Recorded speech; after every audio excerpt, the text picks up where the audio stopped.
Diable Jump.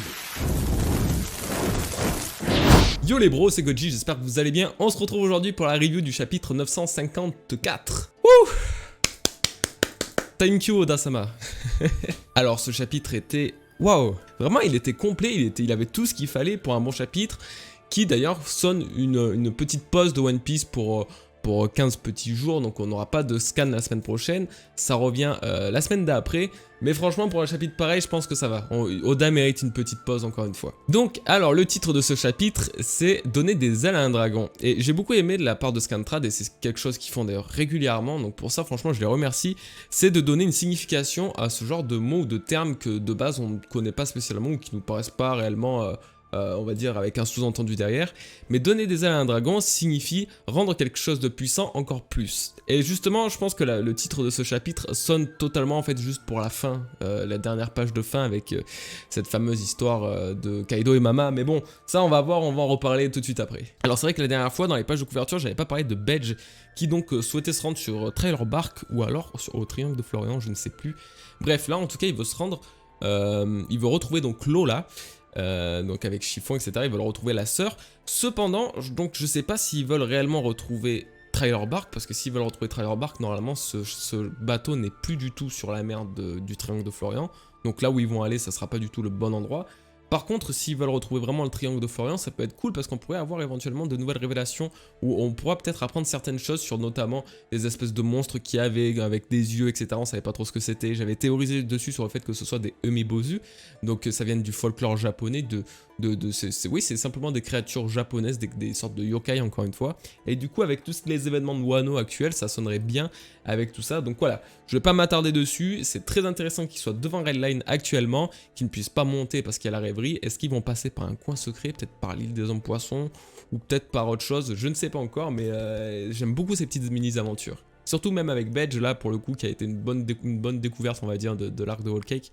Ouais, c'était vraiment assez sympatoche. Alors, le chapitre commence directement sur la fin du dernier, donc avec Iori Kawamatsu et donc Zoro. Et donc, comme je le pensais, Zoro va donc bel et bien accepter l'Enma, donc le fameux sabre d'Oden. J'en ai beaucoup parlé ces derniers jours, en fait, ça a été mes principaux sujets de conversation, entre guillemets, et de débat surtout. Donc voilà, il accepte de rendre le Shushui, sauf qu'il veut voir la tombe de Ryuma. Bon là, pour le coup, même si ça confirme ce que je disais précédemment, je suis pas encore sûr que ce soit vraiment le scénario définitif. Il peut encore éventuellement voilà, utiliser le Enma durant l'arc de Wano Kuni pour éventuellement le rendre à la fin et récupérer le Shushui, même si j'avoue que ça me paraîtrait un peu bizarre et pas spécialement en accord avec le développement de Zoro tout simplement. Donc ouais, je suis plutôt content que ça se passe comme ça et ouais, c'est une bonne chose. Finalement, j'ai pas si mal analysé la situation que ça. Mais voilà, en tout cas, si vous l'avez pas vu, je vous laisse ma théorie complète sur le Enma dans la description. Alors, on apprend quelque chose qui, pour le coup, je l'ai pas vu venir, c'était une âme sœur à ce fameux Enma, un autre katana que Oden utilisait. C'était le Ame no Abakeri, donc qui était donc ouais effectivement le deuxième sabre d'Oden, car oui ce dernier utilisait le style Nitoryu, donc le style à deux lames. Et ce qui fait finalement écho au chapitre 919 pardon, où on voyait Momonosuke s'entraîner avec deux sabres, qui exactement même dans ce même chapitre, on avait vu un autre gamin qui s'entraînait aussi, qui utilisait le style à deux sabres mais juste avec des règles dans l'école de Wano Kuni, dans l'école de la capitale des fleurs, où justement il disait imiter le style à deux lames d'Orochi. Donc est-ce que finalement Orochi a pas calqué son style à deux lames, même si on l'a vu se battre qu'avec une seule, sur Oden, peut-être par jalousie ou pour justement un peu essayer d'effacer sa légende, et que donc du coup le seul qui est vraiment héritier de cette technique plus tard, ça sera Momonosuke et non pas tout ce que veut montrer Orochi. Bref, revenons à cette fameuse nouvelle lame que nous avons découvert, donc le Ame no Abakeri, qui n'est absolument pas une lame anodine. Pour le coup, c'est sans doute l'une des plus importantes qu'on ait pu voir à ce jour, ou qu'on ait pu entendre, qu'on ait pu découvrir, parce que cette lame est dans la mythologie japonaise la toute première lame du dieu Susanoo, qui est l'un des trois dieux primordiaux vraiment de la mythologie japonaise. Et c'est pas tout, parce que Susanoo avait utilisé cette lame pour justement, ce katana du moins, pour justement vaincre le Yamata no Orochi, le fameux dragon à 8 têtes qui avait voulu dévorer une jeune fille. Et donc voilà, Susanoo l'a sauvé de cette manière en lui faisant boire du saké, etc. Je vais pas vous raconter toute la légende. Mais en gros, voilà, le Ame no Abakeri a servi à Susanoo le dieu des tempêtes, etc., à vaincre justement le Yamata no Orochi. Comme de par hasard. Et c'est justement en tuant ce dragon que Susanoo découvre à l'intérieur le Kusanagi, qui est devenu par la suite l'un des 3 trésors impériaux japonais. Donc la deuxième lame la plus importante dans le folklore japonais. Vraiment pour le coup une autre lame légendaire quoi. Alors donc du coup on apprend que Momonosuke a hérité de cette lame, le Ame no Abakiri, celle qui est destinée pardon, à détruire, à couper le Yamata no Orochi. Et Iori, elle, a récupéré le Enma. Et c'est marrant parce que dans la symbolique, dans la visualisation des lames, de par leur couleur, etc., elles ressemblent beaucoup à, comme je disais, on dirait des âmes sœurs, notamment par le fait que elles ont exactement la même forme, et surtout qu'elles symbolisent voilà, une sorte de sœur, une sorte de fraternité, une sorte de yin et de yang. Donc j'ai imaginé que la blanche qui pouvait symboliser une sorte de pureté, un peu comme le Wado Ishimonji de Zoro, tandis que la plus nord pouvait, elle, symboliser quelque chose de plus sombre, de plus ténébreux, peut-être quelque chose lié à une malédiction, comme justement le Kitetsu, ou même encore qu'elle soit peut-être une lame noire forgée, un peu comme le Shusui, qui soit devenue justement noire avec le temps. Donc voilà, il y a peut-être deux utilisations différentes à ces deux lames. Le Ame no Abakiri, je pense, ça va avoir aussi un pouvoir bien particulier qui donc permettra justement peut-être de détruire Orochi, tandis que l'autre servira à détruire Kaido. Alors d'ailleurs on apprend qu'elles ont été forgées par 2 forgerons. Alors de base il faut savoir que le Ame no Abakiri, qui est donc la seule lame qu'on peut vraiment prendre comme référence vu qu'elle existe dans la mythologie japonaise, comparée au Enma qui n'existe pas, n'est pas une lame qui existe, elle a sans doute été créée par l'un des premiers dieux Izanagi, qui est co-créateur du Japon et du monde, etc. Donc, si un de ces 2 forgerons prend justement le nom d'Izanagi ou quelque chose comme ça ne m'étonnerait même absolument pas.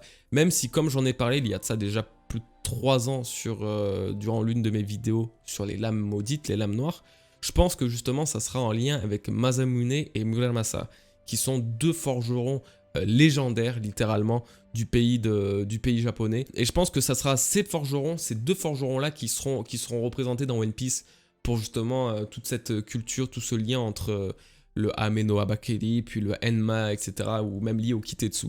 Donc voilà, je pense que si on aura des noms qui vont sortir, ça sera lié soit à Izanagi, même si c'est quand même un dieu, donc ça m'étonnerait que ce soit utilisé de cette façon, soit ça sera lié au Masamune ou Muramasa, toutes ces choses-là. Enfin, j'ai hâte de savoir parce que c'est une grosse théorie que j'avais fait il y a de ça 3 ans. J'attends vraiment de voir ce qui va pouvoir se confirmer ou justement pas se confirmer par la suite.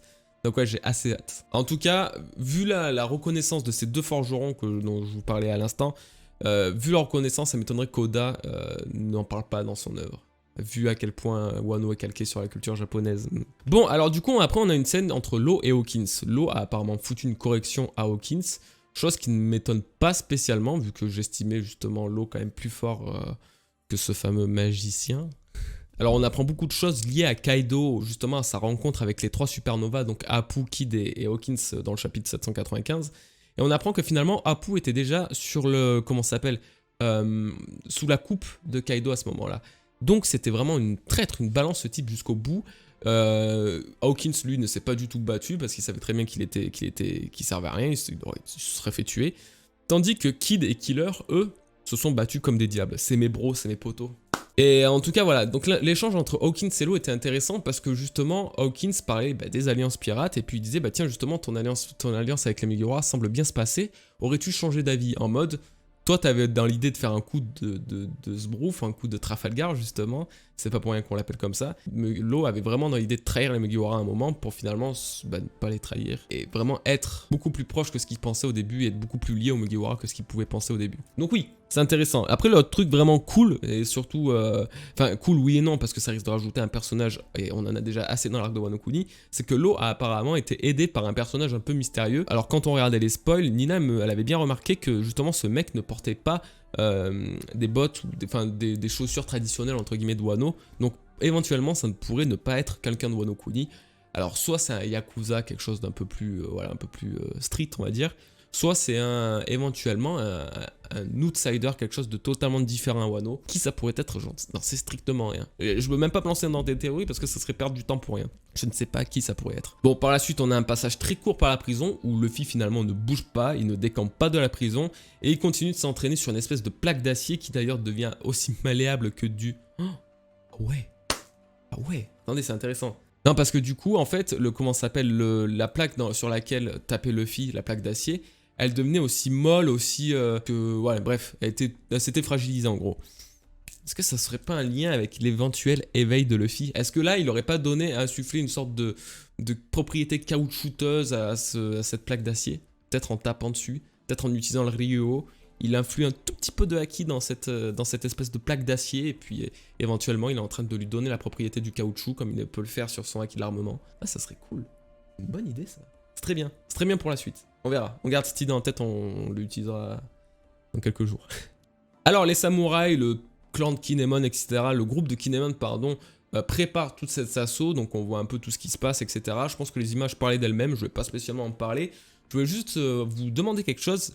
Est-ce que vous trouvez ça normal que, en l'espace de 6 pages, Zoro soit passé de Ringo, donc la zone vraiment enneigée, la région enneigée de Wano Kuni, il soit passé de Ringo à justement Kuri? C'est quoi déjà? Oui, la forêt Kuri. Est-ce que c'est normal qu'en l'espace de 7 pages, il ait réussi à traverser tout ça? Non mais c'est pas possible. Enfin, en plus, juste avant, il était avec Kawamatsu, Iori. Et juste ça, ils étaient censés aller sur la tombe de Ryuma. Et 7 pages après, tu les vois, ils sont à total l'opposé de la carte. Et il n'y a plus Iori. Alors, le fait qu'il n'y ait pas Iori, c'est un peu normal parce que normalement, Momonosuke avait dit dans le chapitre 928 ou 29, putain, j'ai plus les chapitres, je suis désolé, qu'en gros, il ne pourrait pas revoir sa sœur avant la fin de la guerre. Donc, en gros, là, on va nous dire, ok, bon, bah, c'est normal que Iori et Momonosuke se rencontrent pas, ils se rencontreront à la fin, ça sera symbolique, blablabla. D'accord, mais pourquoi vous nous foutez un Kawamatsu et un Zoro ici alors qu'ils étaient censés être à l'autre côté de Wano? Juste quelques chapitres avant, et surtout qu'ils ont encore des choses à faire. On n'a pas encore vu, nous, la tombe de Ryuma. On n'a pas vu Zoro aller sur cette tombe, et c'est pas normal. Donc, j'ai pas regardé d'ailleurs si Zoro, il avait son chaussure accroché à sa taille ou pas à ce moment-là. Bref, justement, Wano Kuni est de toute façon foutu bizarrement. De base, on a une petite explication après. En fait, bah, comme vous avez pu le voir, ça fait une sorte de montagne, après qui redescend en creux, il y a de la mer, après il y a justement le pays de Wano Kuni, avec justement le mont Fuji, etc. Bref, Wano Kuni est foutu très bizarrement, et dans la représentation qu'on a eue la première fois, j'avais pensé au fait qu'éventuellement Wano Kuni pourrait représenter justement une tortue. Alors c'est très con à dire, mais j'avais une explication à cela. En fait, dans la légende chinoise, il faut savoir que même si ce n'est pas réellement le thème chinois, il y a quand même beaucoup de mythes chinois qui sont adaptés sur Wano Kuni, au Japon, etc.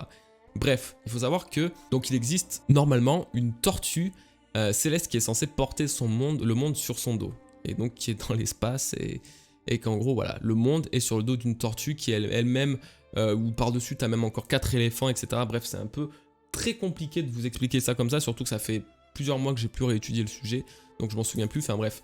Et là du coup, en revoyant la représentation de Wano Kuni, bah, la tête d'Onigashima me faisait encore plus penser à la tortue qu'avant, et après t'as tout le corps, etc. Donc je sais pas, vu qu'on a eu un éléphant justement qui transportait le monde sur son dos, est-ce qu'on n'aurait pas encore une fois un lien avec la tortue? J'en avais parlé sur Twitter il y a de ça peut-être 4 mois, je crois, avec Arthur de la librairie d'Ohara, ou Joy Boy Theory, tiens, c'était ça. Et donc du coup, ouais, je pense qu'il y a moyen, enfin, ça serait cool qu'il y ait un petit lien avec la tortue éventuellement qui portait le monde sur son dos, et Wano Kuni, sachant que la tête de Onigashima fait vraiment penser à la tête de la tortue, tandis que le corps fait penser au carapace. Bref, c'est un peu... Oui, je suis parti un petit peu loin, je suis désolé. Mais en tout cas, c'était cool de voir comment... d'expliquer pourquoi quand Shinobu, dans le chapitre 921, 922, quand elle avait en fait creusé un trou dans le sol, qu'ils étaient atterris donc dans de l'eau de mer. On savait pas pourquoi, on trouvait ça tous bizarre. Et ben là, ça explique qu'en fait, il y avait vraiment de l'eau de mer juste en dessous. Donc c'était une explication.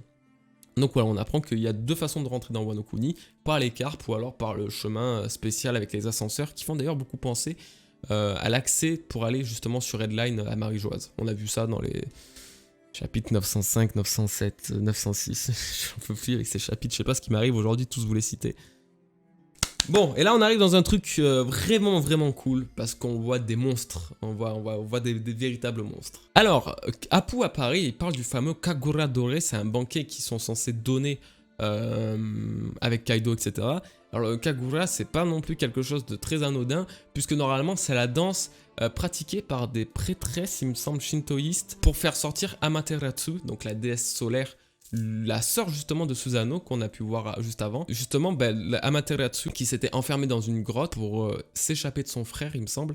Bref, c'est la déesse solaire, et pour la faire sortir de cette grotte, parce qu'elle avait privé le monde du soleil, il y avait des prêtresses qui s'étaient mis à danser devant cette grotte en espérant la faire sortir. Et je crois que c'était justement ça la danse du Kagura. Donc il y a encore une très grande symbolique et un lien de divinité entre Kaido, entre les grands personnages, les grandes figures de Wano Kuni. Donc c'est vraiment vraiment cool, c'est intéressant. Je sais pas du tout où ça veut aller, jusqu'où ça va mener et pourquoi Oda fait ça, mais je pense que ça va annoncer du très très lourd en termes de révélation. Là, le coup que Kaido soit autant lié aux divinités, aux Mio, aux choses comme ça, ça annonce un truc de barge sur Kaido. Quand on va apprendre ses origines, je pense qu'on va tous être sur le cul. Et là, donc, on découvre une nouvelle unité de Kaido, de l'armée de Kaido, les Numbers. Alors, on a les Pleasure, on a les Gifters qui ont tous une signification. T'en as qui attendent de pouvoir consommer un smile, t'en as qui ont consommé un smile et que ça a marché, d'autres qui ont consommé un smile et que ça n'a pas marché.